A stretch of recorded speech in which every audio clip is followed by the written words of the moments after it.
சுக்கிரன் பகவான் பரிகார ஸ்தலம். இந்த வீடியோவில் சுக்கிரன் பகவான் பரிகார ஸ்தலம் பற்றி தெரிந்து கொள்ளுங்கள். வெள்ளி என்பதையே சுக்கிரன் என்று அழைக்கிறேயாம்.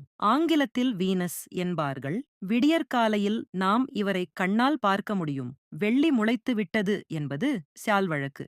இவரும் ஒரு குருதான். வியாழன் தேவர்களின் குரு என்றால் வெள்ளி, அதாவது சுக்கிரச்சாரியார் அசுரர்களின் குரு. ஒருவர் ஜாதகத்தில் சுக்கிர திசை என்றால் கேட்க வேண்டாம். அதிர்ஷ்டம் அடித்து கியாண்டு வந்து சேரும். செல்வம் பெருகும். பிருகு மகரிஷி, புலையாமிசை ஆகியார் புதல்வரான இவருக்கு பார்க்கவர் என்ற பெயரும் உண்டு. அதிபுத்திசாலி. இவர் ஒரு கண் உடையவர். ராஜயாக காரகன்.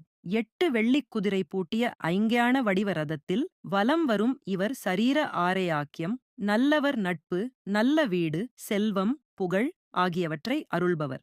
இவருக்கான தானியம் மியாச்சை, ராசிக்கல் வைரம், திசை தென்கிழக்கு, மலர் வெண்தாமரை. இவரை வழிபட சிறந்த ஸ்தலம் தஞ்சை மாவட்டத்தில் உள்ள கஞ்சனூர். இது சூரியனின் தலமான சூரியனார் கேயாவிலில் இருந்து 4 கிலோமீட்டர் தூரத்தில் உள்ளது. இங்கு சிவன் அக்னிசுவரர் என்றும் அம்பாள் கற்பகாம்பிகை என்றும் எழுந்தருளி உள்ளனர். வெள்ளிக்கிழமைகளில் அம்பாளை வழிபட்டாலே பேயாதும் சுக்கிரனின் பூரண அருள் கிட்டும். சென்னை மயிலாப்பூரில் சுக்கிரனுக்கு ஒரு கேயாயில் உள்ளது. கபாலீசுவரர் கேயாயில் அருகேயே உள்ள இந்த ஆலயம் வெள்ளீசுவரர் கேயாயில் என்றழைக்கப்படுகிறது. இங்கு வழிபட்டாலும் நலன் கிட்டும். வெள்ளி 224.7 நாட்கள் 10.82 கோடி கிலோமீட்டர்.